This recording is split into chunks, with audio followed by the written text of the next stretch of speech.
اعوذ باللہ من شرور انفسنا ومن سیئات اعمالنا من يهده الله فلا مضل له ومن يضلل فلا هادي له واشهد ان لا اله الا الله وحده لا شريك له واشهد ان محمدا عبده ورسوله يا ايها الذين آمنوا اتقوا الله حق تقاته ولا تموتن الا وانتم مسلمون يا ايها الناس اتقوا ربكم الذي خلقكم من نفس واحدة وخلق منها زوجها وبث منهما رجالا كثيرا ونساء واتقوا الله الذي تساءلون به والأرحام إن الله كان عليكم رقيبا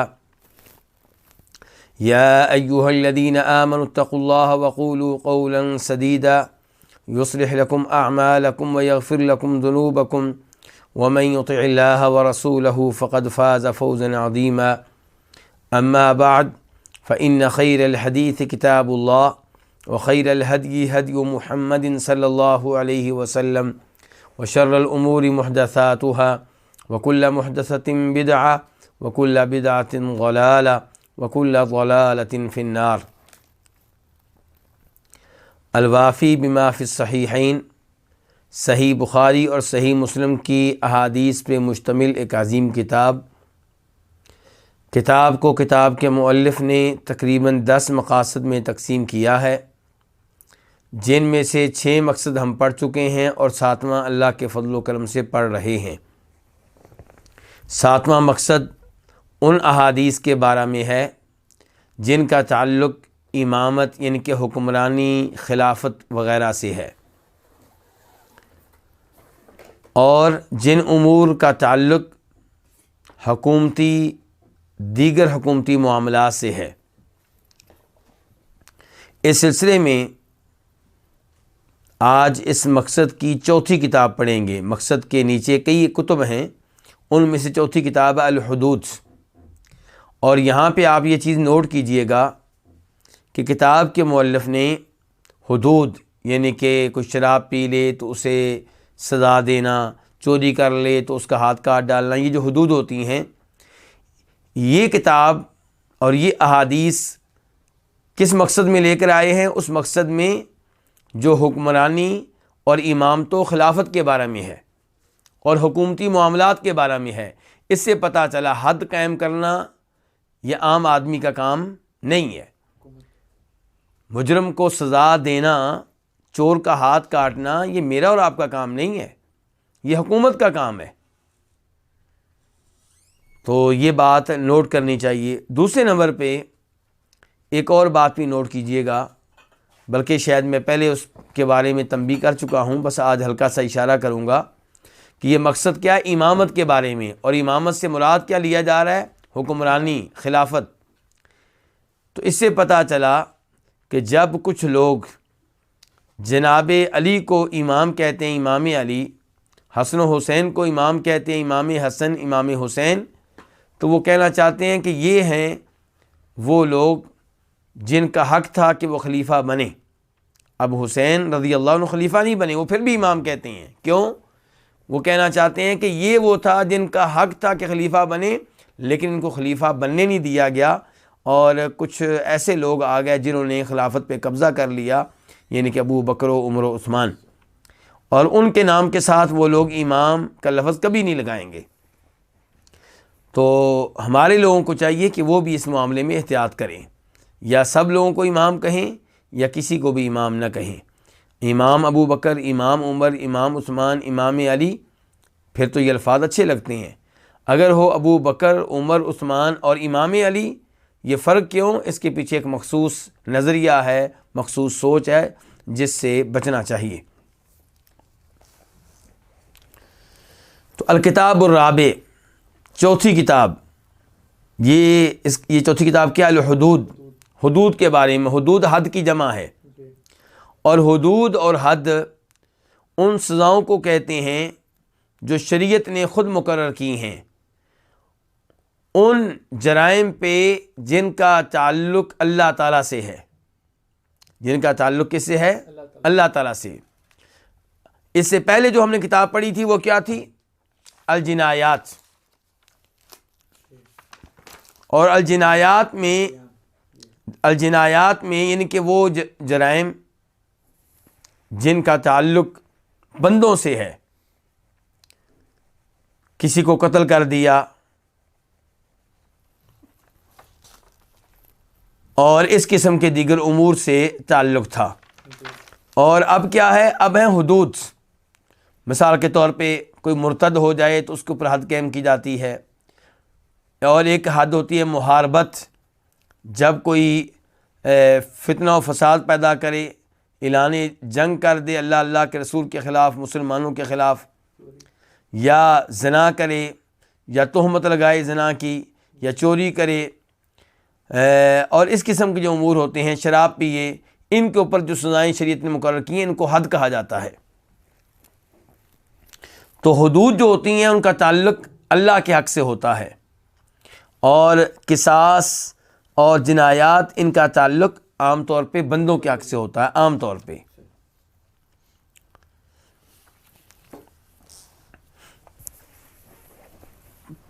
اس کتاب میں پہلا باب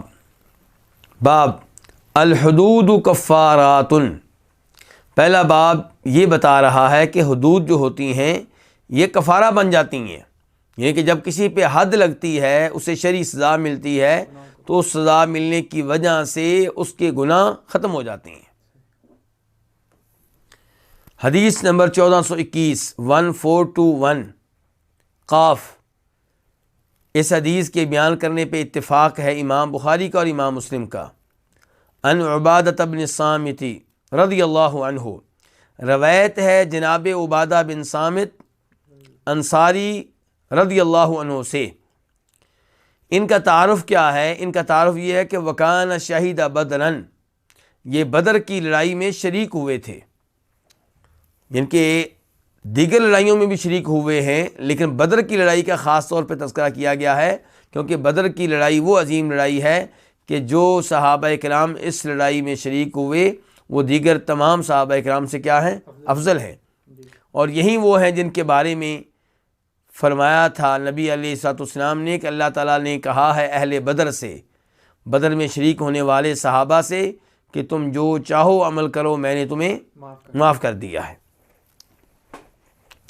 وَهُوَ أَحَدُ النُّقَبَاءِ لَيْلَةَ الْعَقَبَةِ، ان کا ایک اور تعارف ہے جو بدر سے بھی پہلے کا ہے، اور وہ یہ کہ جب نبی علیہ الصلوۃ والسلام مکہ میں تھے، لوگوں کو چھپ چھپا کے دین کی دعوت دیا کرتے تھے، توحید کی دعوت دیا کرتے تھے، تو ان دنوں آپ حج کے سیزن کو بھی دعوت و تبلیغ کے لیے ایک سنہری موقع یعنی کہ جانا کرتے تھے.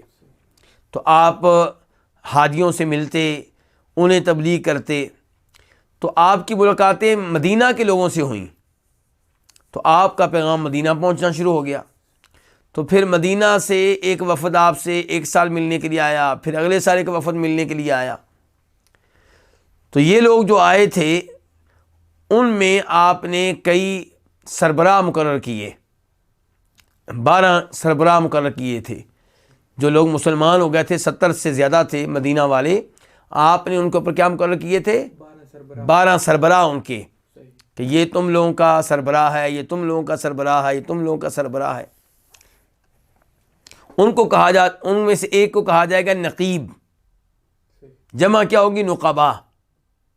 تو یہ تعارف ہے کہ وَهُوَ أَحَدُ النُّقَبَاءِ، عبادہ بن صامت جو ہیں یہ نقبا میں سے ایک ہیں، جن کو اللہ کے رسول نے نقیب مقرر کیا تھا، ان میں سے یہ ایک ہیں. اور وہ کتنے تھے ٹوٹل؟ 12. تو یہ ان 12 میں سے ایک ہیں.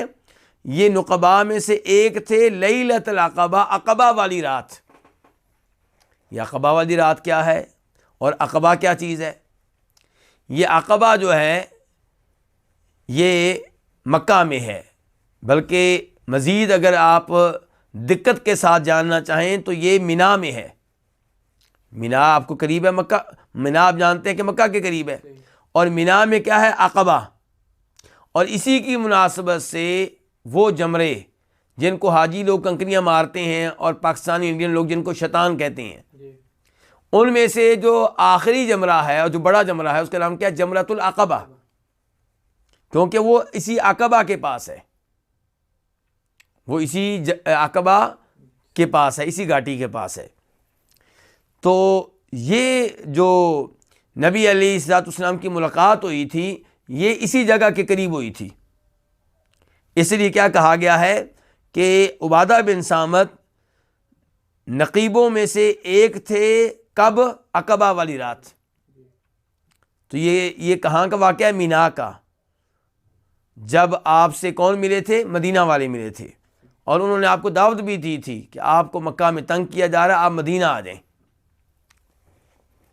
تو یہ تھا تعارف عبادہ بن صامت کا۔ اب عبادہ بن صامت کیا کہتے ہیں کہ ان رسول اللہ صلی اللہ علیہ وسلم قال، کہ بے شک فرمایا رسول اللہ صلی اللہ علیہ وسلم نے، جب آپ نے فرمایا تب وحولہ اصابۃ من اصحابہ، اللہ کے رسول نے فرمایا اس حال میں جب کہ آپ کے ارد گرد آپ کے صحابہ کرام کی ایک جماعت تھی۔ جب یہ بیان اللہ کے رسول نے جاری فرمایا، یہ گفتگو جو ابھی ذکر ہوگی آپ نے کہی، تب آپ کے ارد گرد صحابہ کرام کی ایک جماعت تھی۔ اصابہ ایک گروہ کو کہتے ہیں، 10 سے لے کے 40 آدمیوں پہ مشتمل گروہ کو کیا کہتے ہیں؟ اصابہ۔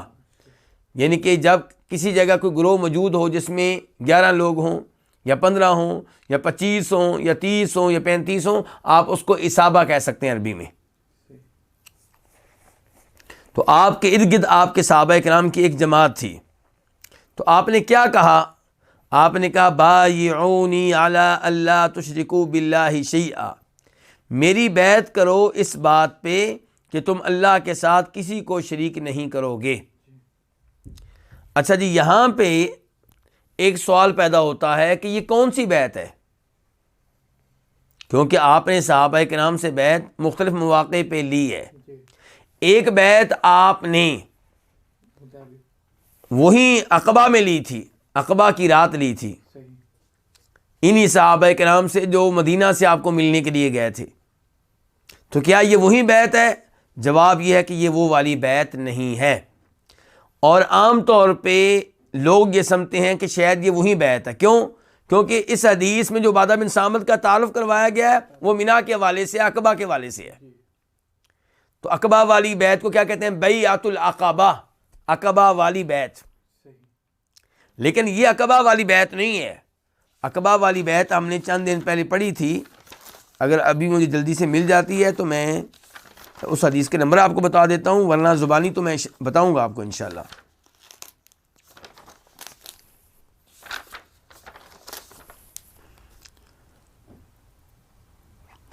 ہاں جی، یہ ہے عقبہ والی بیعت، حدیث نمبر 1373، 1373، اور پیج ہے 532، 532۔ حدیث کا نمبر کیا ہے؟ 1373۔ اور وہ حدیث بھی روایت کرنے والے کون ہیں؟ یہی عبادہ بن صامت۔ تو چونکہ وہ بھی عبادہ بن صامت ہیں، ادھر بھی عبادہ بن صامت ہیں، تو جس بیعت کا تذکرہ وہاں پہ آیا ہے لوگ سمجھتے ہیں شاید یہ وہی بیعت ہے۔ نہیں، وہ الگ بیعت ہے، یہ الگ بیعت ہے۔ اس بیعت میں کیا ہوا تھا؟ اس بیعت میں نبی علیہ الصلوۃ والسلام نے لوگوں سے یہ عہد لیا تھا کہ تم میری ہر بات سنو گے اور مانو گے، خوشی کے موقع پہ بھی اور غمی کے موقع پہ بھی، خوشحالی کے ایام میں بھی، تنگ دستی کے ایام میں بھی، اور اگر تم پہ کسی اور کو ترجیح دی جائے تب بھی اطاعت کرتے رہو گے، اور تم نے حکمرانوں سے جس کو میں تمہارا بڑا بنا دوں، تمہارا امیر بنا دوں، اس سے اس کی امارت چھیننے کی کوشش نہیں کرنی۔ تو اس قسم کی جو گفتگو ہوئی تھی یہ وہاں پہ ہوئی تھی، اور یہاں پہ جو گفتگو ہوئی ہے یہ اور طرح کی ہے، یہ بیعت اور طرح کی ہے۔ یہ بیعت جو ابھی ذکر ہو رہی ہے اس بیعت کو عورتوں والی بیعت بھی کہتے ہیں۔ اس بیعت کو کیا کہا جاتا ہے؟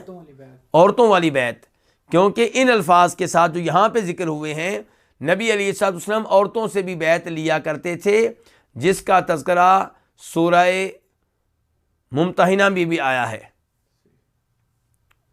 یا ایھا النبی اذا جاءک المؤمنات یبایعنک علی اللہ یشرکن باللہ شیئا، کہ اے نبی جب آپ کے پاس مومن عورتیں آئیں بیعت کرنے کے لیے تو وہ بیعت کے آگے پھر الفاظ بتائے گئے ہیں کہ کس کس چیز پہ آپ نے بیعت لینی ہے. تو یہاں پہ آپ نے یہ بیعت مردوں سے لی ہے، یہاں پہ یہ بیعت آپ نے کن سے لی ہے؟ مردوں سے. تو بیعت کہتے کس کو ہے؟ ویسے بیعت ایک معاہدے کا نام ہے کہ آپ نے یہ کام کرنے ہیں تو آپ کو یہ ملے گا. یہاں پہ ایک اور سوال بھی پیدا ہوگا کہ پاک و ہند میں بہت سے لوگ مختلف علماء کرام کی مختلف پیروں کی بیعت کرتے ہیں، تو کیا یہ بیعت قرآن و حدیث کے مطابق ہے؟ جواب یہ ہوگا کہ یہ بیعت قرآن و حدیث کے مطابق نہیں ہے. شریعت میں ایسی کسی بیعت کا کوئی تصور نہیں ملتا. شریعت میں بیعت ہوتی ہے کس کی؟ یا نبی علیہ السلام کی ہوتی رہی ہے یا پھر حکمرانوں کی اور خلفاء کی ہوتی رہی ہے. لیکن کسی عالم دین کی بیعت ہوئی ہو ایسا نہیں ہوا. مثال کے طور پہ جب ابو بکر صدیق رضی اللہ عنہ خلیفہ تھے تو کیا باقی صحابہ کرام اللہ کے ولی نہیں تھے؟ کیا وہ پیر نہیں تھے؟ اور کیا وہ مختلف شہروں میں پھیلے ہوئے نہیں تھے؟ تو بتائیے کسی صحابی کا نام جس کی بیعت لوگوں نے بطور اللہ کے ولی کے کی ہو، بطور عالم دین کے کی ہو، بطور پیر کے کی ہو. بیعت ہوا کرتی تھی حکمران کی یا حکمران کے نائب کی. یعنی کہ ابو بکر صدیق رضی اللہ عنہ مدینہ میں ہیں تو کوفہ کے لوگ، یا عمر فاروق مدینہ میں ہیں تو کوفہ کے لوگ عمر فاروق کی بیعت کیسے کریں گے؟ کوفہ میں جو عمر فاروق کا گورنر ہوگا اس کے ہاتھ میں ہاتھ دے کے یقین دلائیں گے کہ ہم عمر فاروق کی ہر بات کو مانیں گے اور ان کی اطاعت کریں گے اور ہم ان کو خلیفہ مانتے ہیں. بیعت ہوتی رہی ہے حکمران کی یا حکمران کے نائب کی. لیکن کسی کی بیعت ہوئی ہو بطور عالم دین، بطور اللہ کے ولی، بطور پیر، اس کا تصور آپ کو صحابہ کے نام سے نہیں ملے گا. بلکہ یہاں پہ یہ بھی بتا دوں کہ کئی صحابہ کرام ایسے تھے جن کو بطور معلم اور ٹیچر بھیجا گیا مختلف شہروں میں. کوفہ میں بھیجا گیا، بصرہ میں بھیجا گیا، یعنی کہ گورنر الگ سے بھیجے گیا اور دینی رہنمائی کے لیے معلم اور ٹیچر قرآن سکھانے کے لیے، احادیث سکھانے کے لیے، مسائل بتانے کے لیے الگ سے بھیجے گیا. تو آپ یہ ثابت نہیں کر سکیں گے کہ وہ صحابہ کرام جن کو بطور ٹیچر بھیجا گیا، بطور معلم، بطور عالم دین بھیجا گیا، ان کی کسی ایک آدمی نے بیعت کی ہو، یہ آپ کو نہیں ملے گا. تو اس لیے یہ سلسلے نقشبندی، سہروردی، قادری، یہ سب سلسلے قرآن و حدیث کی تعلیمات سے ہٹ کر ہیں. تو بیعت لے رہے ہیں اللہ کے رسول علیہ السلام کہ بایعونی، میری بیعت کرو، علی اللہ تشرکوا باللہ شیئا، اس بات پہ کہ تم اللہ کے ساتھ کسی بھی چیز کو شریک نہیں کرو گے.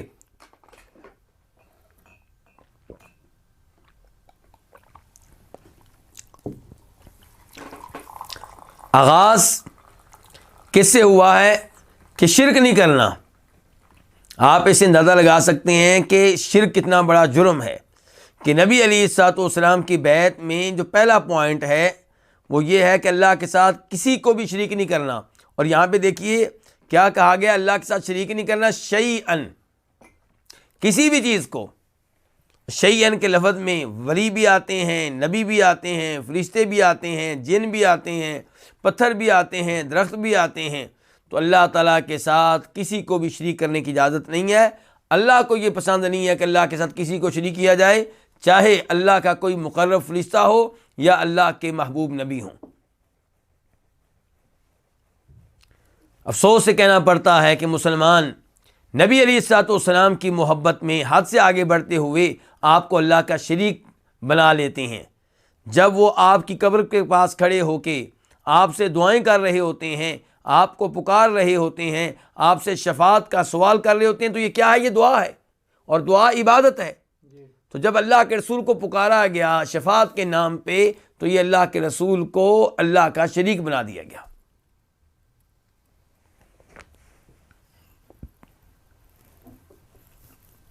اور اللہ تعالیٰ کو شراکت پسند نہیں ہے، چاہے وہ عیسیٰ علیہ السلام کی ہو.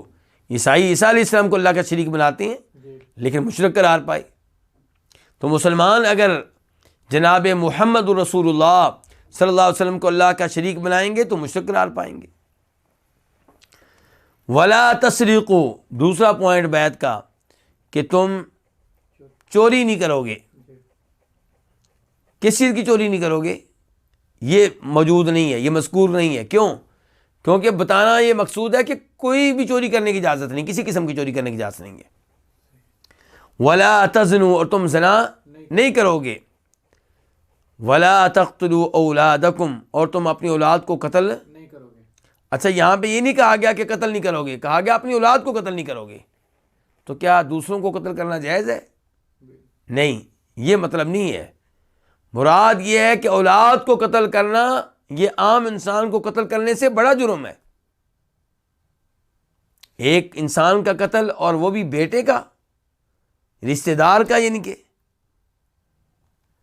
دوسرے نمبر پہ اس زمانے میں اولاد کو قتل کیا جا رہا تھا رزق کے خوف سے کہ کھائے گا کہاں سے. بچیوں کو قتل کیا جا رہا تھا کہ بڑی ہو جائیں گی تو غیرت کا مسئلہ بنے گا. تو اس لیے جو جرم زیادہ ہو رہا تھا، جن کا قتل زیادہ ہو رہا تھا، ان کے بارے میں بیعت لی ہے.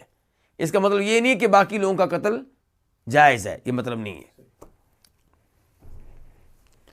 ولا تقتلوا اولادکم، اور اپنی اولاد کو قتل نہیں کرو گے. ولا تأتوا ببہتان تفترونہ بین ایدیکم وارجلکم، اور تم کوئی ایسا بہتان لے کر نہیں آؤ گے جس کو تم نے گڑا ہو اپنے ہاتھوں کے سامنے اور اپنے پاؤں کے سامنے. کیا مطلب؟ یعنی کہ کوئی ایسا بہتان لے کر نہیں آؤ گے جس کو تم نے خود بنایا ہو، خود گڑا ہو، یعنی کسی کے اوپر تہمت لگانے کی اجازت نہیں ہے. یہ مقصد ہے.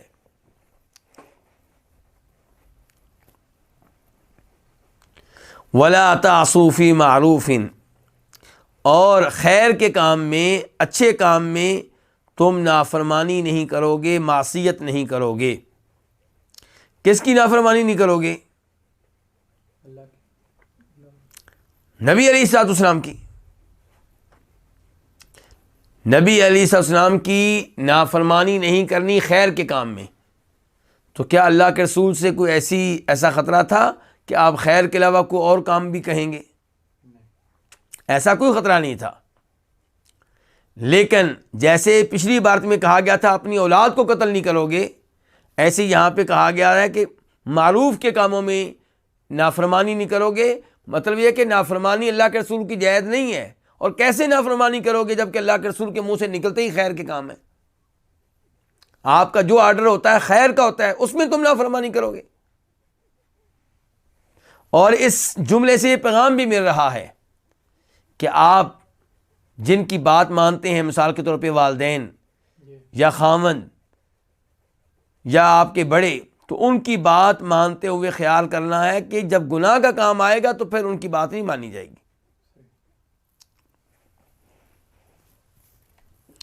فمن وفا منکم فاجرہ علی اللہ، تو جو تم میں سے پورا کرے گا، کس کو؟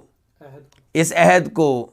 جو اس بیعت پہ پورا اترے گا، جو تم میں سے اس عہد کو پورا کرے گا، فاجرہ علی اللہ، تو اس کا اجر کس کے ذمے ہے؟ اللہ کے ذمے. اللہ اس کو اجر و ثواب دیں گے. اس کو یہ ڈرنے کی ضرورت نہیں ہے کہ میں تو بیعت پہ پورا اتر رہا ہوں، پتہ نہیں اجر ملے کہ نہ ملے. اگر آپ نے یہ کام کیے ہیں اور پکے ہیں اس کے اوپر، تو آپ کو اللہ کی طرف سے اجر ملے گا.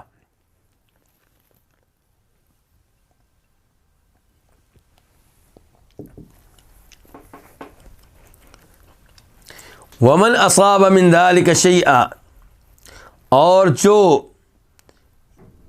ان میں سے کسی بھی چیز کا ارتکاب کرے، شرک کا ارتکاب یا چوری کا یا زنا کا یا قتل کا یا بہتان کا، تو جو ان میں سے کسی چیز کا ارتکاب کرے، فعوقب فی الدنیا، تو اسے دنیا میں سزا دے دی جائے، فہو کفارۃ لہ، تو وہ سزا اس کے لیے کفارہ بن جائے گی. اس کا مطلب ہے آخرت میں اس کو سزا نہیں ملے گی. چوری کی ہے، دنیا میں ہاتھ کاٹ دیا گیا، اب یہ ہاتھ کاٹا جانا اس کے لیے کیا بن جائے گا؟ کفارہ بن جائے گا. اب چوری کی سزا اسے روز آخرت میں نہیں ملے گی، وہ چوری جس کی وجہ سے ہاتھ کٹے تھے۔ اگر ہاتھ کٹنے کے بعد دوبارہ چوری کرے گا، ظاہر ہے اس کی سزا تو پھر ملے گی روز آخرت میں۔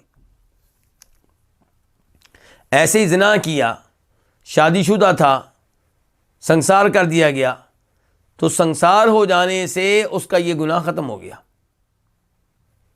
جس کی وجہ سے حد قائم ہوئی تھی۔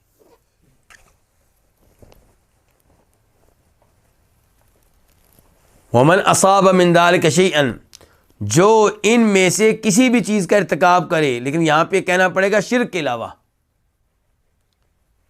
کیونکہ اللہ تعالیٰ کہتے ہیں ان اللہ لا یغفر ان یشرک بہ، شرک اگر کوئی کرے گا تو توبہ نہیں کرتا تو معافی نہیں ہے، چاہے اسے شرک کی وجہ سے سزا مل جائے۔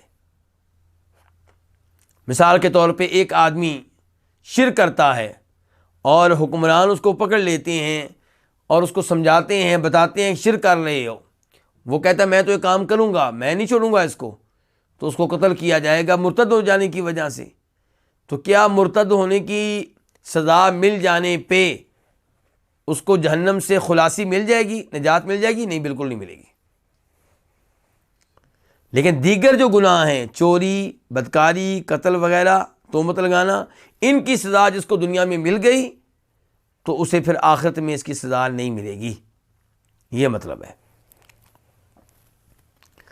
وَمَنْ أَصَابَ مِنْ ذَلِكَ شَيْئًا، اور جو ان میں سے کسی چیز کا ارتکاب کرے، ثُمَّ سَتَرَهُ اللَّهُ، پھر اللہ اس کی پردہ پوشی کر لے، کسی کو پتہ نہ چلے، فَهُوَ إِلَى اللَّهِ، تو وہ آدمی اللہ کے سپرد ہے، اس کا معاملہ کس کے سپرد ہے؟ اللہ کے سپرد ہے۔ اللہ چاہیں تو اس کو سزا دیں، چاہیں تو اس کو معاف کر دیں۔ یعنی کہ جس کو دنیا میں سزا مل گئی گناہ کی، حد قائم کر دی گئی، تو وہ سزا اس کے لیے کیا بن جائے گی؟ کفارہ۔ سوال پیدا ہوا کہ جس کا گناہ چھپا رہ گیا، کسی کو پتہ ہی نہیں چلا، تو اس کو کوئی سزا نہیں دی گئی، تو اس کا کیا بنے گا؟ تو فرماتے ہیں نبی علیہ السلام کہ اس کا معاملہ کس کے سپرد ہے؟ اللہ کے۔ ان شاء عفا عنہ، اگر اللہ چاہیں تو اس کو معاف کر دیں، و ان شاء عاقبہ، اور اگر چاہیں تو اس کو کیا دیں؟ سزا دیں۔ فبایعناہ علی ذلک، عبادہ بن صامت کہتے ہیں ہم نے آپ کی بیعت کی علی ذلک، ان امور کے اوپر۔ وفی روایت لہما، اور ان دونوں کی ایک روایت میں ہے، کن دونوں کی؟ بخاری مسلم کی، کہ بایعنا، ہم نے آپ کی بیعت کی، اس کے بعد کیا ہیں؟ نہیں، یہ دو کیا ہیں بایعنا کے بعد؟ چھوٹے چھوٹے، ہم نے بیعت کی یعنی کہ ان امور پر، بایعنا کے بعد دو چھوٹے چھوٹے نقطے ہیں، جی، ڈاٹ جس کو کہتے ہیں۔ اس کا مطلب یہ ہے کہ بایعنا کے بعد حدیث کے الفاظ مزید آئے ہیں، لیکن یہاں پہ ذکر نہیں کیے گئے کیونکہ وہ وہی الفاظ ہیں جو اوپر آ چکے ہیں۔ جو لفظ اوپر نہیں آیا حدیث کا اور اس دوسری روایت میں آیا، وہ بس یہاں پہ ذکر ہوگا۔ تو کہتے ہیں بیعت میں یہ شک بھی تھی، یہ پوائنٹ بھی تھا کہ وَلَا نَقْتُلَ النَّفْسَ الَّتِي حَرَّمَ اللَّهُ، کہ ہم کسی ایسے انسان کو قتل نہیں کریں گے جس کے خون کو اللہ تعالیٰ نے حرام قرار دیا ہے، یعنی کہ اس کا قتل حرام قرار دیا ہے، اس کے قتل کو ناجائز قرار دیا ہے۔ البتہ قاتل کو قتل کریں گے، حکومت قاتل کو قتل کرے گی کیونکہ اس کا قتل کیا ہے؟ جائز ہے۔ اور ایسی شادی شدہ زانی ثابت ہو جائے کہ اس نے واقعی زنا کیا، وہ مان لے، یا چار گواہ مل جائیں، تو حکومت اس کو سنسار کرے گی، مار دے گی، کیونکہ اس کا قتل کیا ہے؟ جائز ہے۔ تو معاہدہ یہ تھا کہ ہم اس انسان کو قتل نہیں کریں گے التی حرم اللہ، جس کے قتل کو اللہ نے حرام قرار دیا ہے، ممنوع قرار دیا ہے۔ ولا ننتہب، اور ہم ڈاکہ نہیں ڈالیں گے، ہم ڈاکہ نہیں ڈالیں گے۔ ولا نعصی، اور ہم اللہ کی معصیت نہیں کریں گے۔ بالجنتی، اس کا کیا مطلب ہے؟ کہ ہم نے آپ کی یہ بیعت کی کس کے بدلے میں؟ جنت کے بدلے میں، یعنی کہ ہم یہ کام کریں گے، ان گناہوں سے دور رہیں گے، اور تو ہمیں ملے گا کیا؟ جنت ملے گی۔ بالجنتی، جنت کے بدلے میں۔ ان فعلنا ذلک، اگر ہم یہ کام کریں۔ فإن غشینا من ذلک شیئا، فإن غشینا من ذلک شیئا، یا غشینا، اگر ہمیں ان کاموں میں سے کوئی چیز ڈھانک لے، کیا مطلب، اگر ہم ان گناہوں میں سے کوئی گناہ کر بیٹھیں تو کان قضاء ذلک الی اللہ، تو اس کا فیصلہ اللہ کے ہاں ہوگا، اللہ اس کا فیصلہ کرے گا۔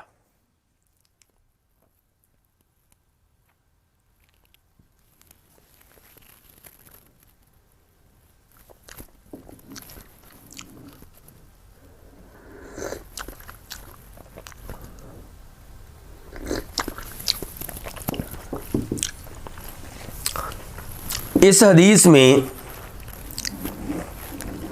ایک تو ہمیں یہ پتہ چلا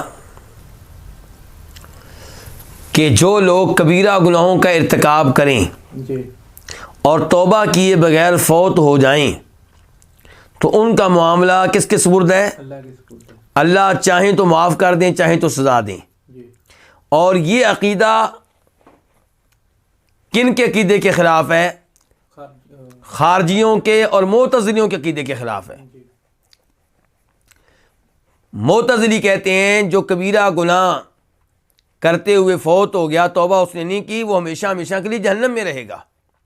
اور خارجی کہتے ہیں کہ جو کبیرہ گناہ کا ارتکاب کرے اور توبہ نہ کرے، معافی نہ مانگے، تو وہ کافر ہے اور ہمیشہ ہمیشہ کہاں رہے گا؟ جہنم میں رہے گا۔ دونوں کا عقیدہ غلط ہے۔ اور میں نے پچھلے درس میں بتایا تھا ان کے مد مقابل کون ہے؟ مرجیہ، وہ لوگ جو کہتے ہیں کہ جس نے ایمان قبول کر لیا، کبیرہ گناہ اس کا کچھ نہیں بگاڑ سکتے، جی اس کو ڈرنے کی ضرورت نہیں ہے۔ مومن ہی ہمارا عقیدہ کیا ہے؟ ہم کون ہیں؟ اہل سنت۔ جی ہم کون ہیں؟ اہل سنت۔ اہل سنت سے مراد وہ لوگ نہیں ہیں جو پاکستان یا انڈیا میں اپنے آپ کو اہل سنت کہتے ہیں۔ اہل سنت سے مراد ہے پرانا جو لفظ چلا آ رہا ہے، یعنی کہ جن کا عقیدہ بالکل صحیح ہے، قرآن و حدیث کے مطابق ہے، وہ اہل سنت۔ اب مثال کے طور پہ یہاں پہ دیکھیے ہمارا عقیدہ کیا ہے۔ ان مسائل میں ہمارا عقیدہ یہ ہے کہ جو کبیرہ گناہوں کا ارتکاب کرے وہ بہت بڑا مجرم ہے، فاسق و فاجر ہے، اور وہ خطرے میں ہے۔ اللہ تعالیٰ نے اس کو کسی گناہ پہ جہنم میں پھینکے جانے کی دھمکی دی ہے، کسی گناہ پہ یہ دھمکی دی کہ قبر میں عذاب ملے گا۔ اب وہ توبہ کر لے تو اس کے لیے اچھا ہے، توبہ نہیں کرے گا تو اس کا معاملہ اللہ کے سپرد ہے۔ اللہ چاہیں تو اس کو سزا دیں اور چاہیں تو اس کو معاف کر دیں۔ تو یہ ہے صحیح عقیدہ۔ اس کے بعد یہ پتہ چلا کہ یہ جرائم کتنے بڑے جرائم ہیں کہ جن کی خصوصی طور پہ اللہ کے رسول نے جن پہ بیعت لی ہے۔ چوری نہیں کرو گے، زنا نہیں کرو گے، اولاد کو قتل نہیں کرو گے، تہمت کسی پہ نہیں لگاؤ گے، اور ایسے ہی کسی کو قتل نہیں کرو گے اور ڈاکہ نہیں ڈالو گے۔ تو اس سے پتہ چلا کہ یہ سارے گناہ سنگین قسم کے گناہ ہیں، ہر مسلمان کو چاہیے کہ ان سے بچ کر رہے۔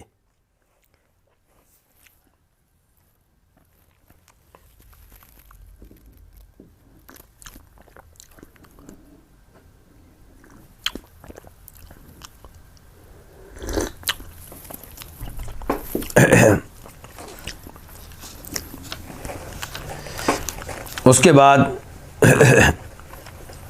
باب نمبر 2، باب لا شفاعت فی الحدود، حدود میں کسی قسم کی شفاعت نہیں چلے گی، حدود میں کسی قسم کی شفاعت نہیں ہوگی۔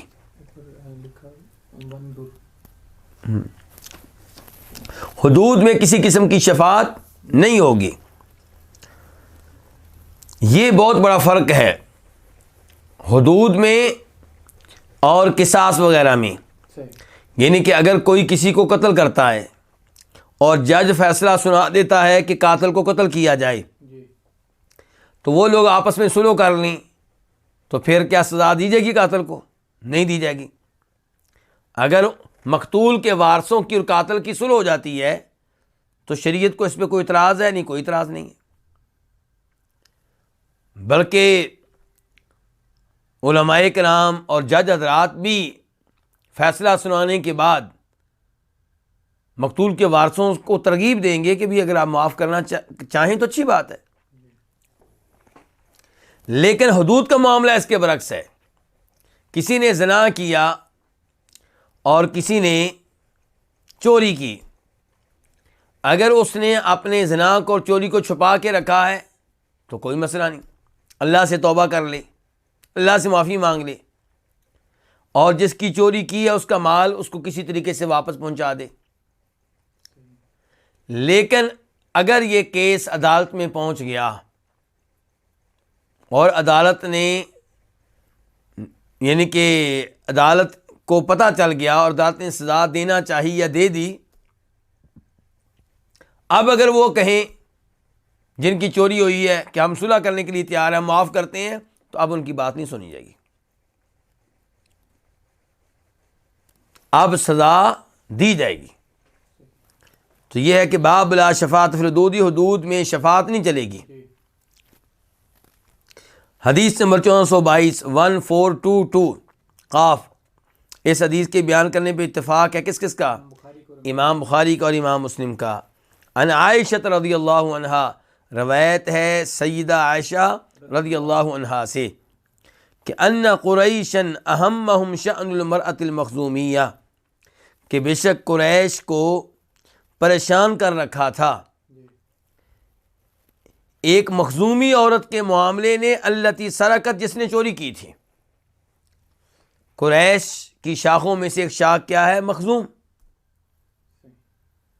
تو یہ مخزومی عورت اس نے چوری کی ہے، اب ظاہر ہے اس کا ہاتھ کاٹا جائے گا، تو قریشیوں نے اس کو اپنی عزت کا مسئلہ بنا لیا کہ یہ تو ہماری بےزتی ہو جائے گی۔ اور یہ کب کا واقعہ ہے؟ فتح مکہ کا، جن دنوں مکہ فتح ہوا ہے ان دنوں کا واقعہ، مکہ کا واقعہ ہے۔ یہ عورت جس نے چوری کی اس کا نام تھا فاطمہ۔ کیا نام تھا اس کا؟ فاطمہ۔ اور ام سلمہ رضی اللہ عنہ کے جو شوہر تھے اللہ کے رسول سے پہلے، کیا نام تھا ان کا؟ ان کو کیا کہتے ہیں؟ ابو سلمہ۔ ابو سلمہ کے خاندان سے تھیں یہ عورت جنہوں نے چوری کی ہے، اس لیے قریشیوں نے اس کو سزا سے بچانے کی ہر ممکن کوشش کی کہ لوگ کیا کہیں گے کہ قریشی عورت نے چوری کی اور ہاتھ کٹ گیا۔ اس سلسلے میں ایک تو ام سلمہ سے رابطہ کیا گیا لیکن رابطے کا فائدہ نہیں ہوا، اور ایک انہوں نے کیا کیا اس کا تذکرہ اسی روایت میں موجود ہے۔ تو ام المومنین عائشہ کہہ رہی ہیں کہ قریشیوں کو پریشان کیا اس مخزومی عورت کے معاملے نے جس نے چوری کی تھی۔ فقالوا، تو انہوں نے کہا، کنہوں نے؟ قریشیوں نے، وَمَن يُكَلِّمُ فِيهَا رسول اللہ صلی اللہ علیہ وسلم، کہ اس کے معاملے میں اللہ کے رسول سے کلام کون کرے گا، گفتگو کون کرے گا، بات کون کرے گا؟ فقالوا، تو انہوں نے کہا، کنہوں نے؟ وہ بھی قریشی تھے، یعنی کہ کچھ قریشیوں نے کہا بھی سوچو بھئی کون شفاعت کرے۔ دوسروں نے کہا آگے سے کہ وَمَن يَجْتَرِئُ عَلَيْهِ إِلَّا أُسَامَةُ بْنُ زَيْد، اس کی جسارت کوئی نہیں کر سکتا سوائے اسامہ بن زید کے، حب رسول اللہ صلی اللہ علیہ وسلم، جو اللہ کے رسول علیہ السلام کے کیا ہے؟ محبوب ہیں۔ اللہ کے رسول کو اسامہ بن زید سے بڑی محبت ہے، بڑے آپ ان سے لاڈ کرتے ہیں۔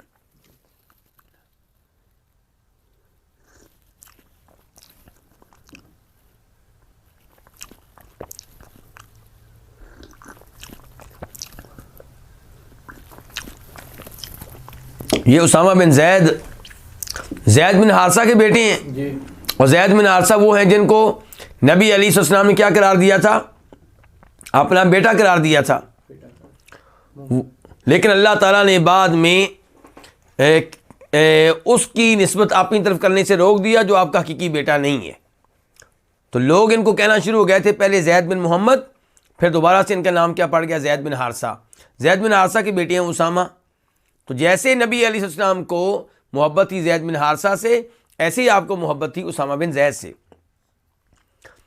اور یہ محبت کس حد تک تھی، اس کا اندازہ آپ اس امر سے لگا سکتے ہیں کہ ایک دفعہ نبی علیہ السلام سیدہ عائشہ کے حجرے میں داخل ہوئے تو بہت خوش، وہ فرماتی ہیں آپ کے چہرے سے پتہ چل رہا تھا کہ آپ کتنے خوش ہیں۔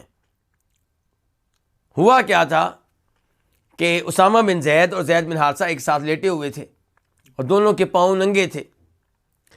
اسامہ بن زید کا رنگ سیاہ تھا اور زید بن حارثہ کا رنگ سفید تھا، تو لوگ باتیں کرتے تھے۔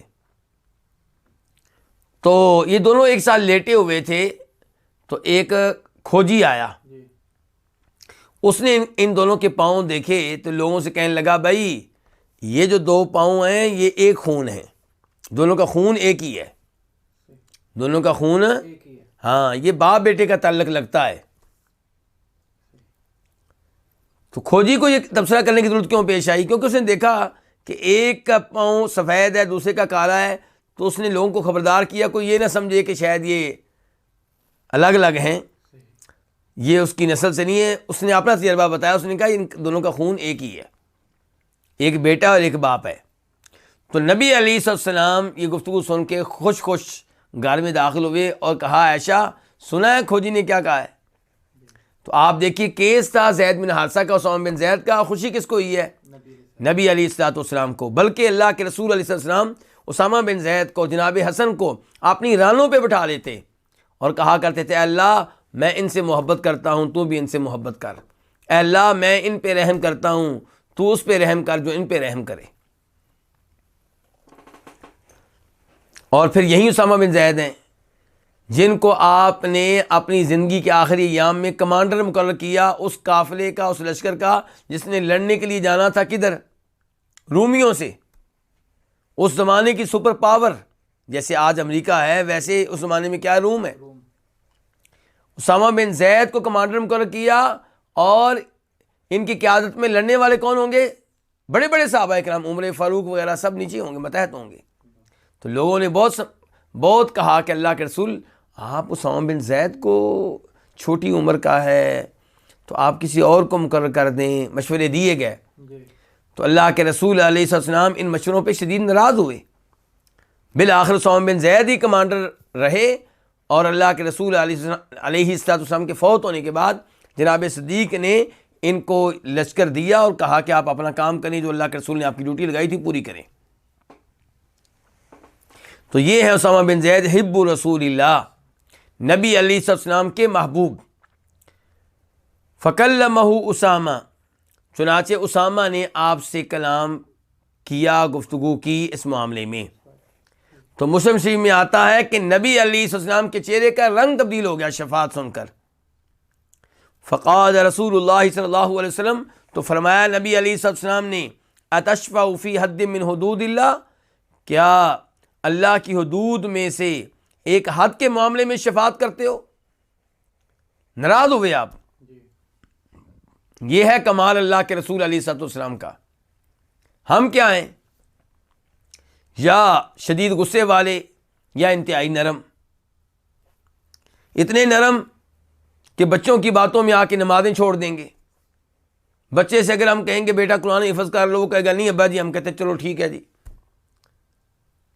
لوگوں سے کہیں گے جی میں کیا کروں جی، میں نے ایک دفعہ کہا تھا، 2 دفعہ کہا تھا، وہ نہیں ماننا. حالانکہ انگلش پڑھانے کے لیے، سائنس پڑھانے کے لیے ہم مکمل طور پہ سختی کرتے ہیں. تو بچے نماز نہ پڑھیں ہم نرم ہو جاتے ہیں.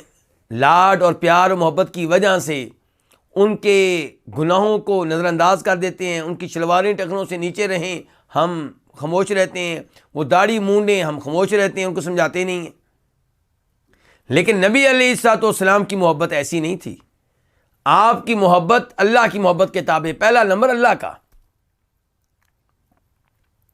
اسامہ بن زید سے محبت جتنی بھی ہے اس کا مطلب یہ نہیں ہے کہ اسامہ بن زید کی محبت میں اللہ تعالیٰ کی محبت کو بھول جائیں.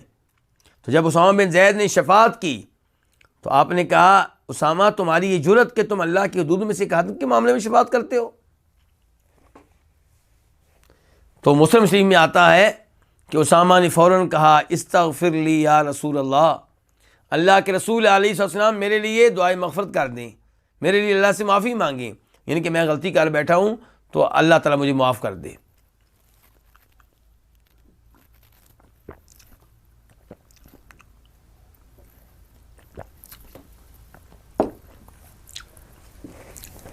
اور آپ علیہ السلام نے اسامہ بن زید کو ڈانٹنے پہ اکتفا نہیں کیا، بلکہ پھر آپ نے لوگوں کو جمع کر کے خطبہ دیا اس موضوع پہ. آپ چاہتے تھے کہ اس رجحان اس رجحان کی کیا کی جائے، اس کی حوصلہ شکنی کی جائے۔ اگر صرف اسامہ بن زید کو ڈانٹ پڑی ہے جی تو ان لوگوں کو ڈانٹنی پڑی جنہوں نے اسامہ بن زید کو بھیجا، جنہوں نے اس معاملے میں شفاعت کے بارے میں سوچا۔ تو آپ چاہتے تو خطبہ دیا جائے تاکہ سب کو واضح پیغام مل جائے۔ ثم قام، پھر آپ کھڑے ہوئے، فاختتب، آپ نے خطبہ دیا، ثم قال، پھر آپ نے کہا ان کے خطبے میں، انما اہلک الذین قبلکم، سوائے اس کے نہیں ان لوگوں کو ہلاک کیا جو تم سے پہلے تھے۔ کس چیز نے ہلاک کیا؟ کہ انہم کانوا اذا سرق فیہم الشریف ترکوہ، جی کہ وہ جب ان میں کوئی معزز آدمی چوری کرتا تو اسے چھوڑ دیا کرتے تھے۔ کانو کا تعلق کیسے ہے؟ ترکو سے، کہ وہ اس کو ترک کر دیا کرتے تھے، چھوڑ دیا کرتے تھے، معاف کر دیا کرتے تھے۔ جب ان میں چوری کرنے والا کون ہوتا؟ کوئی معزز معزز آدمی، صاحب حیثیت آدمی، جی کوئی چودھری، کوئی بڑا، جب وہ چوری کرتا تو اس کو معاف کر دیتے۔ وَإِذَا سَرَقَ فِيهِمُ الضَّعِيفُ أَقَامُوا عَلَيْهِ الْحَدَّ، اور جب ان میں کوئی جی کمزور آدمی چوری کرتا تو اقاموا علیہ الحد، تو اس کے اوپر حد قائم کیا کرتے تھے۔ یعنی کہ یہودیوں عیسائیوں کی بات ہو رہی ہے، اہل کتاب کی بات ہو رہی ہے کہ وہ شریعت کا نفاذ ان پہ کرتے تھے جو غریب ہوتے ہیں، اور جو صاحب حیثیت ہوتے ہیں ان کو وہ کیا کرتے تھے؟ چھوڑ دیتے چھوڑ دیا کرتے تھے۔ اس وجہ سے وہ کیا ہو گئے؟ ہلاک ہو گئے۔ فرمایا سوائے اس کے نہیں ہلاک کر دیا ان لوگوں کو جو تم سے پہلے تھے، ان کے بنی اسرائیل کو، اس چیز نے کہ جب ان میں کوئی معزز آدمی چوری کرتا تو اس کو چھوڑ دیتے تھے، اور جب ان میں کوئی کمزور آدمی چوری کرتا تو اس پہ حد قائم کرتے تھے۔ کمزور، غریب آدمی، معمولی آدمی۔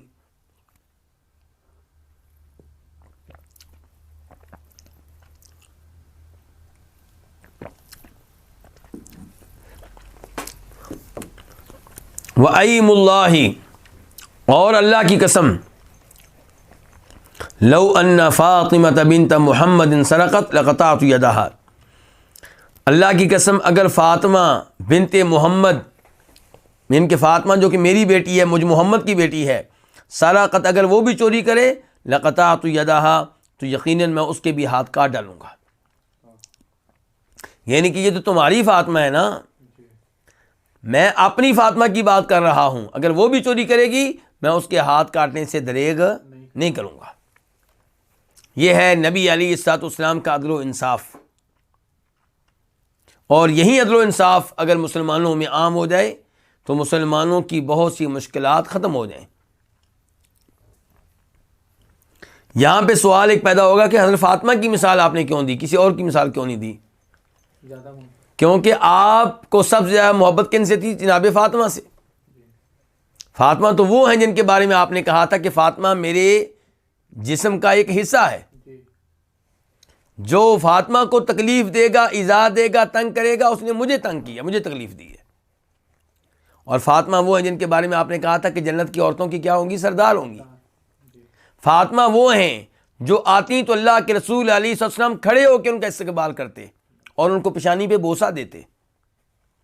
تو فرما رہے کہ اتنی لاڈلی ہے میری فاطمہ، اتنی مجھے محبت ہے فاطمہ سے، اگر یہ بھی چوری کرے تو شریعت سب کے لیے ہے، میں فاطمہ کا ہاتھ کاٹنے سے دریغ نہیں کروں گا۔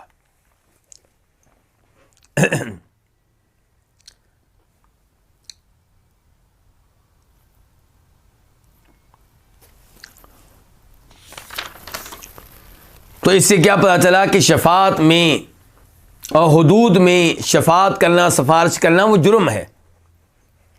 آپ کا کوئی رشتہ دار، آپ کا کوئی دوست چوری کے جرم میں پکڑا گیا اور معاملہ عدالت میں پہنچ گیا، کہ کیس عدالت میں پہنچ گیا، اور آپ اس کو سزا سے بچانا چاہتے ہیں تو یہ غلط ہے۔ یہ کیا ہے؟ یہ غلط ہے، یہ درست نہیں ہے۔ البتہ پہلے بھی کہا تھا کہ اگر قتل کا کیس ہے، اس میں آپ سلو کروانا چاہتے ہیں تو سلو کروانے کی گنجائش موجود ہے، لیکن اس میں بھی سلو کروا سکتے ہیں آپ، وہ بھی پیار و محبت سے، پریشر ڈالنے کی اجازت نہیں ہے۔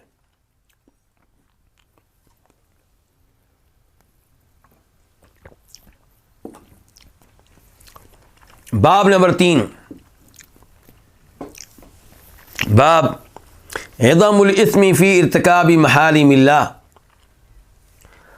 اللہ کی حرام کردہ چیزوں کے ارتکاب میں بہت زیادہ گناہ ہونا، یعنی کہ جو چیزیں اللہ نے حرام قرار دی ہیں، جو ان کا ارتکاب کرے گا، جو ان میں واقع ہوگا، وہ بہت بڑا گناہ کرے گا۔ اس معاملے میں یہاں پہ کوئی حدیث نہیں ہے۔ کیوں حدیث نہیں یہاں پہ؟ کیونکہ کتاب کے مؤلف چاہتے ہیں کہ احادیث کا تکرار نہ ہو۔ اس کتاب میں جو حدیث آئے وہ ایک بار ہی آئے، دو بار نہ آئے، حالانکہ ایک حدیث میں کئی مسئلے ہوتے ہیں۔ اس لیے تو امام بخاری اپنی صحیح بخاری میں ایک حدیث کو کئی دفعہ لے کر آتے ہیں۔ مثال کے طور پہ جہاں پہ احادیث ہوں گی نماز کی، وہاں پہ ایک حدیث کو لے کر آئیں گے، اسی حدیث کو حج میں بھی لے کر آئیں گے، کیونکہ اس حدیث میں دونوں مسئلے آئے ہیں۔ لیکن الوافی کے مؤلف نے کوشش کی ہے کہ ایک حدیث ایک دفعہ آئے۔ اب جہاں پہ حدیث کا تکرار ہونے کا خطرہ ہو وہاں پہ وہ نمبر بتا دیتے ہیں، حدیث کو ذکر نہیں کرتے۔ تو یہاں پہ کہتے ہیں کہ اس موضوع پہ آپ حدیث نمبر 1476 اور 1480 دیکھ لیں۔ تو آئیے یہ ذرا جلدی سے دیکھتے ہیں۔ صفحہ نمبر 569 ہے۔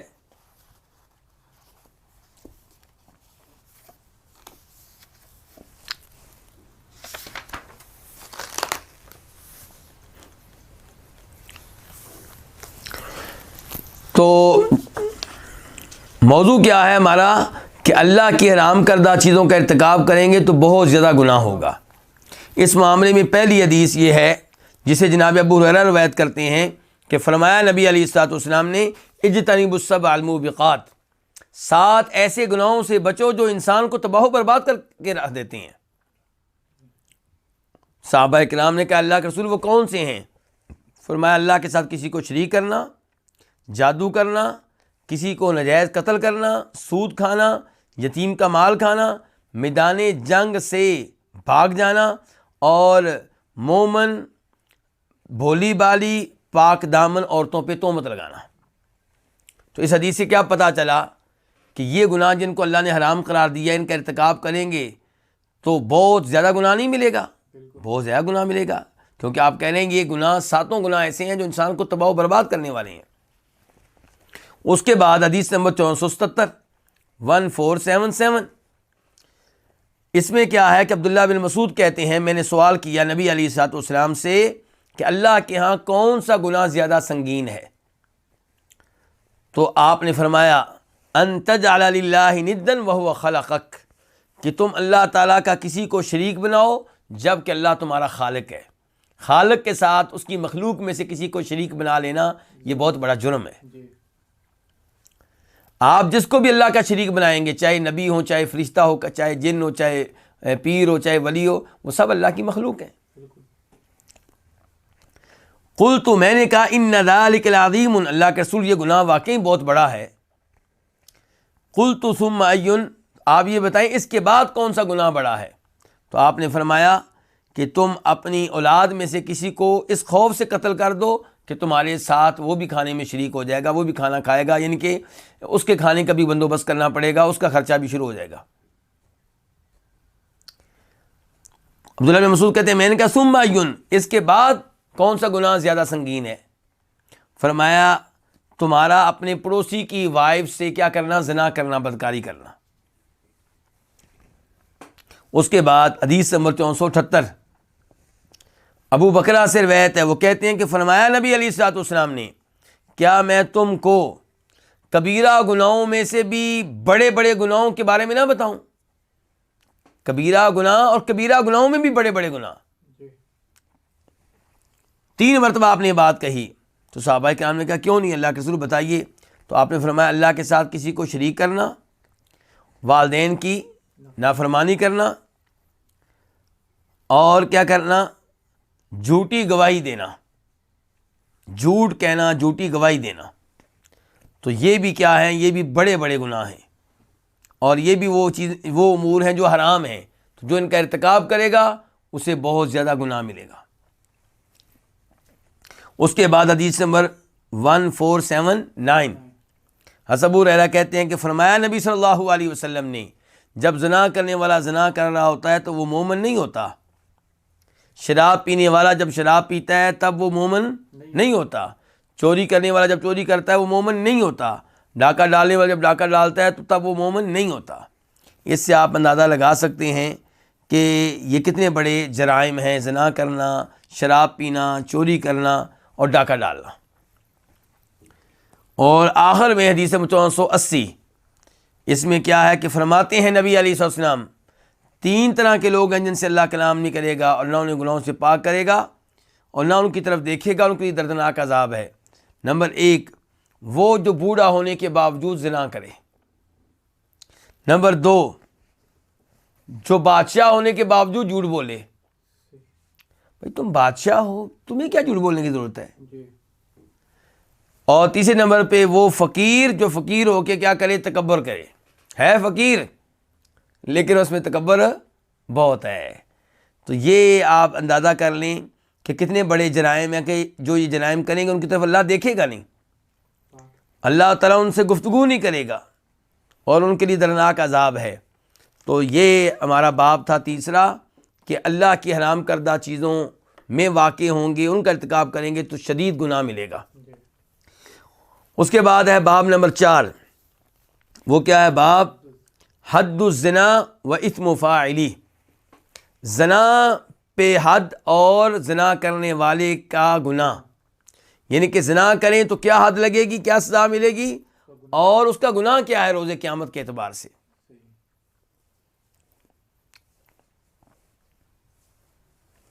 حدیث نمبر 1423 1423 میم، اس حدیث کو روایت کرنے والی امام کون سے؟ امام مسلم۔ عن عبادۃ بن الصامت قال قال رسول اللہ صلی اللہ علیہ وسلم خذوا عنی قد جعل اللہ لہن سبیلا البکر بالبکر جلد 100 ونفی سنہ والثیب بالثیب جلد 100 والرجم۔ آج کل ہمارا درس کب شروع ہو رہا ہے؟ 10 سعودیہ کے لحاظ سے ہمارا درس آج کل شروع ہو رہا ہے 7:45 پہ، تو بہرحال 15 منٹ لیٹ شروع ہوا کرے گا آئندہ سے، کیونکہ سعودیہ میں رہنے والے احباب ان کو عشاء کی نماز پڑھنے میں مشکل پیش آ رہی ہے۔ وہی وقت ہوتا ہے عشاء کی نماز پڑھنے کا اور وہی وقت ہوتا ہے درس کے شروع ہونے کا، تو اس لیے درس آئندہ 15 منٹ لیٹ ہوگا۔ اور سعودیہ کے لحاظ سے نیا وقت کیا ہوگا وہ میں ابھی سے بتا دیتا ہوں آپ کو۔ فی الحال سعودیہ کے لحاظ سے وقت ہے 7:45، تو آئندہ سعودیہ کے لحاظ سے وقت ہوا کرے گا 8، یعنی کہ 15 منٹ درس لیٹ شروع ہوا کرے گا۔ میں نے یہ بیچ میں اعلان اس لیے کر دیا کہ مجھے خطرہ تھا کہ میں بھول جاؤں گا، تو اس لیے میں نے یہ بتا دیا ہے، تو یہ کل سے ایسا ہوگا انشاءاللہ۔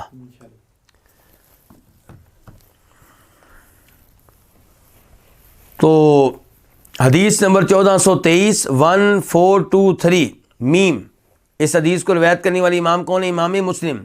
عبادہ بن صامت سے روایت ہے، وہ کہتے ہیں کہ فرمایا رسول اللہ صلی اللہ علیہ وسلم نے خذوا عنی، مجھ سے لے لو، کیا لے لو؟ دین لے لو، مجھ سے لے لو کیا؟ حدود کے احکام لے لو۔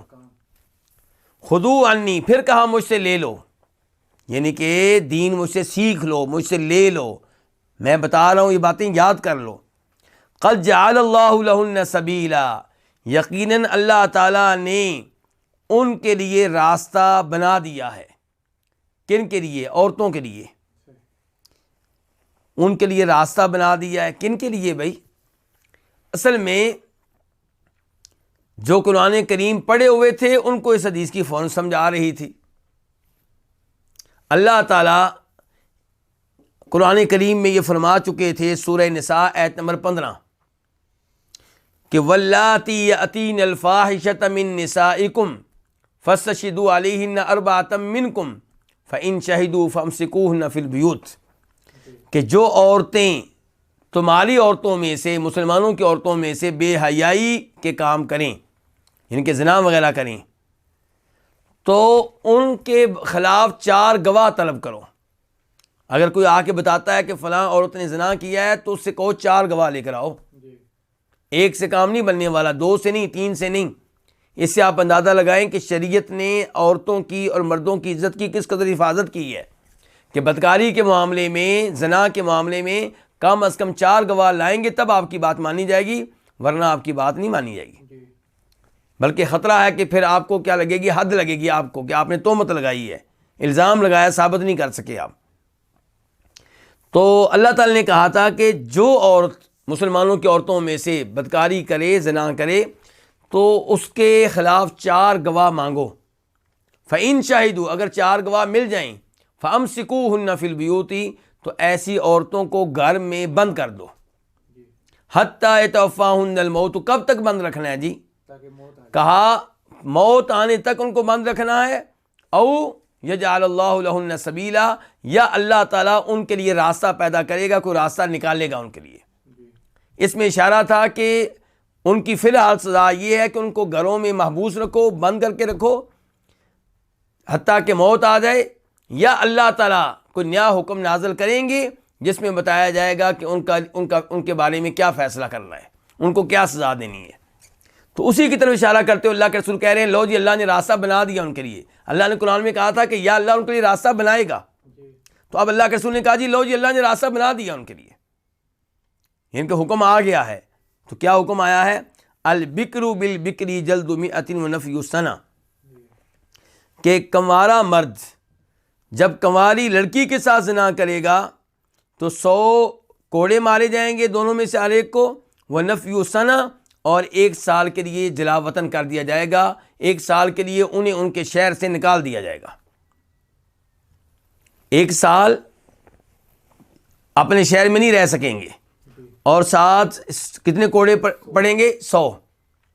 اس کے بعد کہا وَالثَّيِّبُ بِالثَّيِّبِ، اور جب وہ جس کی 1 دفعہ شادی ہو چکی ہے وہ زنا کرے، بدکاری کرے اس کے لڑکی کے ساتھ جس کی پہلے 1 دفعہ شادی ہو چکی ہے، تو ان دونوں کو کیا سزا ملے گی؟ جلد 100، 100 کوڑے بھی مارے جائیں گے، والرجم، اور سنسار بھی کیا جائے گا، پتھر مار مار کر ہلاک کر دیا جائے گا. اچھا جی، اب یہاں پہ ایک سوال تو یہ پیدا ہوگا کہ حدیث میں یہ بتایا گیا ہے کہ جب کنوارا مرد کنواری لڑکی سے بدکاری کرے تو 100 کوڑے مارے جائیں گے اور جلا وطن کیا جائے گا. اگر کنوارا مرد لڑکا کسی شادی شدہ عورت سے بدکاری کرے پھر وہی حکم ہوگا کمارے کا اور اس کے ساتھ. تو اس میں کیا ہوگا؟ کنوارے کو 100 کوڑے مارے جائیں گے اور 1 سال کے لیے جلا وطن کیا جائے گا، اور جو شادی شدہ لڑکی ہے جس سے اس نے بدکاری کی ہے اس کو سنسار کر دیا جائے گا. ایسے ہی شریعت نے کہا ہے کہ جب وہ جس کی شادی 1 دفعہ ہو چکی ہے اس لڑکی سے زنا کرے جس کی 1 دفعہ شادی ہوئی ہے تو کیا ہوگا؟ سنسار کیا جائے گا. سوال پیدا ہوا یہاں پہ بھی کہ اگر لڑکی ہو مثال کے طور پہ کنواری اور لڑکا کیا ہو جس کی 1 دفعہ شادی ہو چکی ہے، تو یہاں پہ کیا ہوگا؟ یہاں پہ بھی وہی حکم ہے، جو کنوارا ہے اس کو 100 کوڑے مارے جائیں گے، 1 سال کے لیے جلا وطن کیا جائے گا، اور جو جس کی مرتبہ شادی ہو چکی تھی اس کو سنسار کیا جائے گا. تو سوال یہ پیدا ہوگا کہ یہ بات واضح طور پہ اور کھل کے کیوں نہیں بیان کی گئی؟ یعنی کہ یہ تو بیان کیا گیا کنوارا لڑکا کنواری لڑکی سے شادی کرے تو دونوں کی کیا سزا ہے، شادی شدہ مرد شادی شدہ عورت سے زنا کرے تو کیا سزا ہے، لیکن اگر ایک کنوارا ہو اور ایک شادی شدہ ہو ان کا الگ سے کیوں نہیں بتایا گیا؟ تو اس کے بارے میں امام نووی کہتے ہیں کہ یہ جو حدیث کی عبارت ہے، حدیث کے جو الفاظ ہیں، ان سے کوئی یہ نہ سمجھے کہ کنوارے کو سزا تبھی ملے گی جب وہ کنواری لڑکی سے زنا کرے اور شادی شدہ سے کرے تو سزا نہیں ملے گی. ایسا نہیں ہے، یہ کوئی شرط نہیں ہے، بلکہ کنوارے کی سزا یہ ہے کہ اس کو 100 کوڑے مارے جائیں اور 1 سال کے لیے جلا وطن کیا جائے، چاہے وہ بدکاری کنواری لڑکی سے کرے یا شادی شدہ سے. اور جو مرد ہے یا شادی شدہ تو اس کو سنسار کیا جائے گا، چاہے وہ زنا کرے کس کے ساتھ؟ شادی شدہ لڑکی کے ساتھ یا کنواری کے ساتھ. لیکن جو حدیث کے الفاظ استعمال ہوئے ہیں اس انداز میں وہ اس لیے ہوئے ہیں کہ عام طور پہ یہی ہوتا ہے. عام طور پہ کنوارا لڑکا شادی شدہ کے ساتھ بدکاری نہیں کرتا. کس سے کرتا ہے؟ کنواری لڑکی سے. اور عام طور پہ شادی شدہ بدکاری کرے گا کس سے؟ کسی شادی شدہ سے. تو اس لیے اس انداز میں یہ الفاظ استعمال ہوئے ہیں، ورنہ قرآن کریم میں بھی وضاحت آ گئی ہے، الزانیۃ والزانی فجلدوا کل واحد منہما مئۃ جلدہ. زنا کرنے والا مرد ہو یا عورت ہو، ان میں سے ہر ایک کو کتنے کوڑے مارو؟ 100 کوڑے مارو.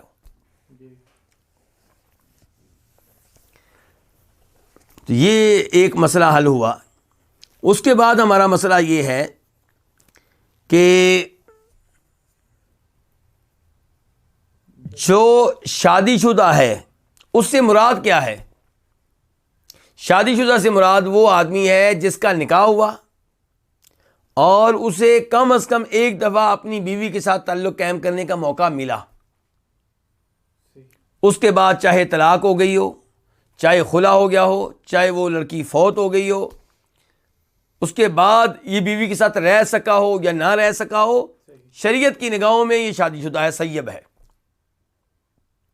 اور یہی لڑکی کی صورتحال ہے کہ لڑکی کا اگر ایک دفعہ نکاح ہوا ہے اور اس کو اپنے خاوند کے ساتھ کم از کم ایک دفعہ تعلق قائم کرنے کا موقع ملا ہے، اب وہ شریعت کی نگاہوں میں شادی شدہ ہے، چاہے اس کے بعد اس کا تعلق ٹوٹ گیا ہو، چاہے اس کو طلاق ہو گئی ہو، چاہے اس نے خلا لے لیا ہو، چاہے اس کا خاوند فوت ہو گیا ہو. آج جب زنا کیا ہے تب اس کا خاوند ہو یا نہ ہو. اس کے بعد اگلا سوال ہمارا اس حدیث کے تعلق سے یہ ہے کہ وہ شادی شدہ جو زنا کرے اسے سنسار کیا جائے گا، یہ تو بات مشہور ہے، لیکن 100 کوڑے بھی مارے جائیں گے. حدیث میں تو یہ کہا جا رہا ہے کہ 100 کوڑے مارے جائیں گے اور سنسار کیا جائے گا.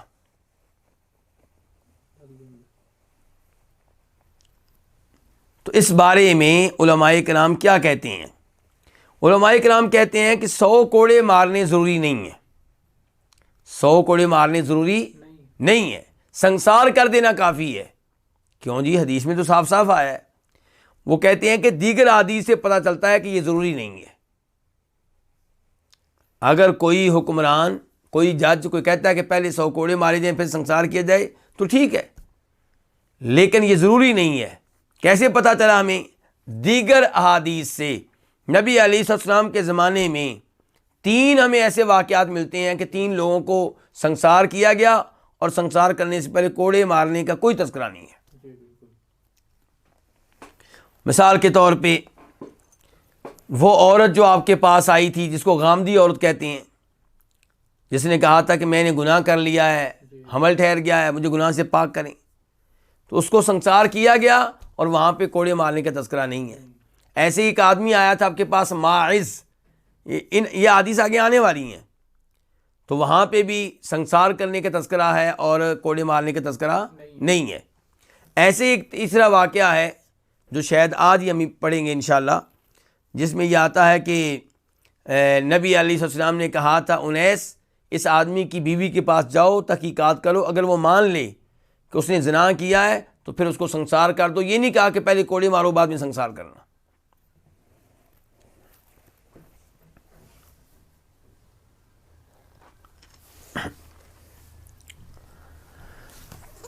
تو اس کے بعد باب نمبر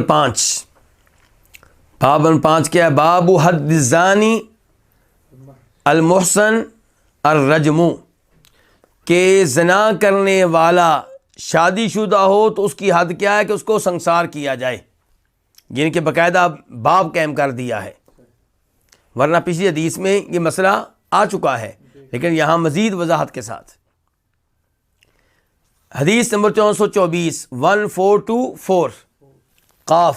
اس حدیث کے بیان کرنے پہ اتفاق ہے کس کا؟ امام بخاری کا اور امام مسلم کا.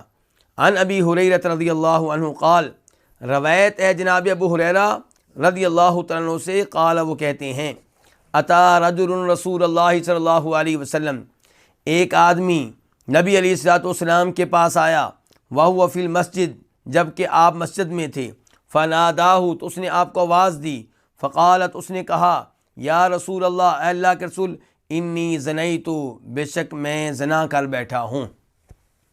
یہ کون سا آدمی تھا؟ یہ وہی ماعز بن مالک اسلمی۔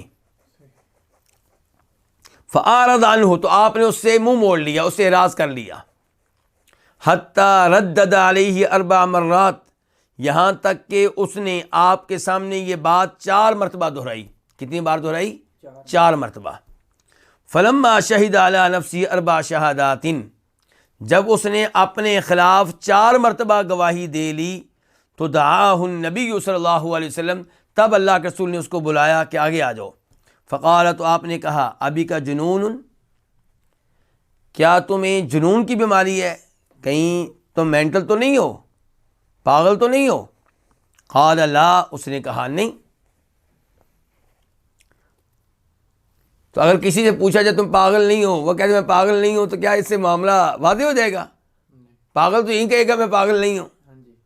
تو اسی لیے یہاں پہ یہ بات نوٹ کرنے والی ہے کہ مسلم شریف میں ابو سعید خدری کی حدیث میں وضاحت آئی ہے کہ آپ نے اسی پہ اکتفا نہیں کیا، آپ نے اس کی قوم کے لوگوں سے بھی پوچھا کہ بھائی یہ کہیں مینٹل تو نہیں ہے؟ انہوں نے کہا نہیں اللہ کے رسول ایسی کوئی بات نہیں ہے۔ اور اس آدمی سے بھی پوچھنے کا فائدہ ہوتا ہے۔ کوئی کہہ سکتا ہے کہ مینٹل تو کہہ دے گا میں مینٹل نہیں ہوں، لیکن وہ کہتے ہوئے اس کی حرکتیں بتا رہی ہوں گی کہ مینٹل ہے کہ نہیں ہے۔ اللہ کے رسول نے ماعز سے پوچھا ہے کہ تم کہیں مینٹل تو نہیں ہو، اگر وہ مینٹل ہوتے تو ان کی حرکتیں بتا دیتی کہ مینٹل ہیں۔ تو آپ نے کہا ابھی کا جنون، کیا تمہیں دیوانگی ہے کی بیماری لگی ہے، تم مینٹل ہو؟ قال لا، تو وہ کہنے لگے نہیں میں مینٹل نہیں ہوں۔ قال آپ نے کہا فہل احسنت، کیا تم شادی کر چکے ہو؟ قال نعم، تو اس آدمی نے کہا جی ہاں میں شادی کر چکا ہوں۔ فقال النبی صلی اللہ علیہ وسلم، تو فرمایا نبی علیہ الصلوۃ والسلام نے اذهبوا بی، اس کو لے جاؤ، فرجموہ، تو اس کو کیا کر دو؟ سنسار کر دو۔ قال ابن شہاب، اب یہ چونکہ آدمی کیا تھے شادی شدہ، تو ان کو کیا حکم ملا ہے کہ ان کو سنسار کیا جائے۔ قال ابن شہاب، امام ابن شہاب زہری کہتے ہیں، ابن شہاب کس کی نسبت قبیلے کی طرف کیا ہے؟ زہری۔ امام زہری یا امام ابن شہاب، یہ ایک آدمی کے 2 نام ہیں۔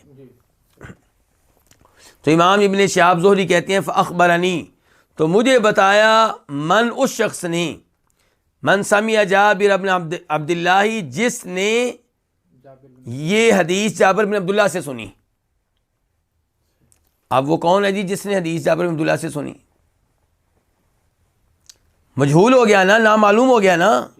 ابن شہاب زہری کہہ رہے ہیں کہ مجھے اس نے بتایا جس نے حدیث جابر سے سنی۔ کون ہے جی جس نے جابر سے حدیث سنی؟ پتہ نہیں کون ہے۔ تو ایسی حدیث جس میں کوئی راوی نامعلوم ہو وہ ضعیف قرار پاتی ہے، اس کو صحیح حدیث نہیں کہا جاتا، الا یہ کہ صحابی نامعلوم ہو تو پھر کوئی مسئلہ نہیں۔ اگر تابعی کہے کہ مجھے کسی صحابی نے حدیث بتائی اور صحابی کا نام نہ لے تو کوئی مسئلہ نہیں، لیکن تابعی نامعلوم ہو یا تبع تابعی نامعلوم ہو تو وہ حدیث کیا قرار پاتی ہے؟ ضعیف۔ آپ اس سے اندازہ لگا سکتے ہیں کہ علماء اسلام نے نبی علیہ السلام کی حدیث کے معاملے میں کتنے قوانین اور اصول بنائے اور کتنی احتیاط کی ہے۔ تو اب یہ جو ابن شہاب کے الفاظ ہیں یہ تو بخاری شریف میں آئے ہیں، تو کیا یہ روایت ضعیف ہے؟ نہیں، ضعیف اس لیے نہیں ہے کہ دیگر راویوں نے یہی حدیث روایت کی ہے اور اس میں کوئی راوی نامعلوم نہیں ہے، کوئی راوی مجہول نہیں ہے۔ تو ابن شہاب کہتے ہیں کہ مجھے بتایا اس نے جس نے جابر بن عبداللہ سے سنا، وہ کون ہے؟ وہ ابو سلمہ بن عبد الرحمن ہیں، جو نامعلوم ہیں، دیگر روایتوں سے پتہ چل گیا کہ وہ کون ہے۔ وہ کون ہے؟ ابو سلمہ بن عبد الرحمن بن عوف، اور یہ قابل اعتماد ہیں، ثقہ ہیں۔ چلیں جی، تو جابر بن عبداللہ کہتے ہیں کہ فَكُنْتُ فِي مَنْ رَجَمَهُ، میں ان میں تھا جنہوں نے اسے سنسار کیا، میں بھی شامل تھا ان میں۔ یہ کون کہہ رہے ہیں؟ جابر۔ فَرَجَمْنَاهُ، تو ہم نے اس کو سنسار کیا بالمصلی، نماز پڑھنے کی جگہ میں۔ مصلی یعنی کہ مصلی سے مراد ہے بار وہ میدان جہاں نماز پڑھی جاتی تھی. تو بار کون سی نمازیں پڑھی جاتی ہیں؟ عید کی نماز یا جنازے کی نماز. تو آپ عیدگاہ کہہ سکتے ہیں، جنازگاہ کہہ سکتے ہیں اس کو. فرجمناہ بالمصلی، تو ہم نے اس کو مصلی میں سنگسار کیا. فلما ازلقت الحجارہ، تو جب اس کو پتھر لگے، ہربا، وہ بھاگ کھڑا ہوا. ہم پتھر مارنے لگے تو وہ آگے آگے بھاگنے لگا. فادرکناہ بالحرہ، تو ہم نے اس کو ہرہ میں جا کے پا لیا. فرجمناہ، تو وہاں پہ ہم نے اس کو کیا کر دیا؟ سنگسار کر دیا اور اس کو پتھر مار مار کے ہلاک کر دیا. اور یہاں پہ ترمذی شریف اور ابن ماجہ میں یہ تفصیل آئی ہے کہ نبی علیہ السلام کو جب پتہ چلا کہ وہ آدمی بھاگ کھڑا ہوا تھا تو آپ نے کہا تم نے اس کو چھوڑ کیوں نہیں دیا؟ یہاں سے مسئلہ اخذ کیا گیا ہے کہ جب کوئی زنا کا اعتراف خود کرے، گواہ نہیں ہے ہمارے پاس، اس نے خود آگے اقرار کیا ہے، تو اب اگر وہ اپنے اقرار سے واپس ہوتا ہے تو ہم اس کو معافی دے دیں گے، اس کو معافی دے دیں گے. تو بہرحال اس حدیث سے کیا پتہ چلا کہ جو شادی شدہ ہو کے کیا کرے؟ زنا کرے، اس کی سزا کیا؟ اس کو سنگسار کیا جائے. اور افسوس سے کہنا پڑتا ہے کہ لبرل لوگ اسلام کا دعویٰ کرنے کے باوجود اس سزا کو نہیں مانتے، اور وہ لوگ جن میں کئی احادیث کے انکار کے جراثیم موجود ہیں وہ بھی اس سزا کو نہیں مانتے. مثال کے طور پہ جاوید احمد غامدی صاحب اور اس قسم کے لوگ یہ اس سزا کو نہیں مانتے. کیوں؟ کہتے ہیں کہ قرآن میں نہیں آیا. پہلی بات تو یہ ہے کہ نبی علیہ السلام کی احادیث موجود ہیں، بخاری مسلم کی احادیث ہیں. ہمارے لیے جیسے قرآن حجت ہے ایسے ہی حدیث حجت ہے، جیسے قرآن اتھارٹی ہے ایسے ہی حدیث اتھارٹی ہیں. دوسرے نمبر پہ اس بارے میں قرآن بھی نازل ہوا اور اس کی تلاوت ہوتی رہی، لیکن پھر اس کی تلاوت اٹھا لی گئی، لیکن حکم آج بھی موجود ہے. تلاوت کیا تھی وہ؟ الشیخ والشیخۃ اذا زنیا فرجموہما البتہ نکالا من اللہ. یہ آیت تھی کہ شادی شدہ مرد اور عورت زنا کریں تو ان کو سنگسار کر دو. یہ اللہ رب العزت کی طرف سے سزا ہے. اس کے بعد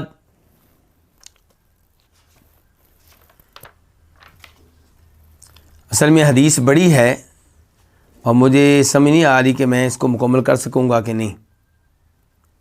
میرے خیال میں یہیں پہ رک جاتے ہیں، آگے حدیث کو مکمل کرنا ممکن نہیں رہے گا، ٹائم کم ہے.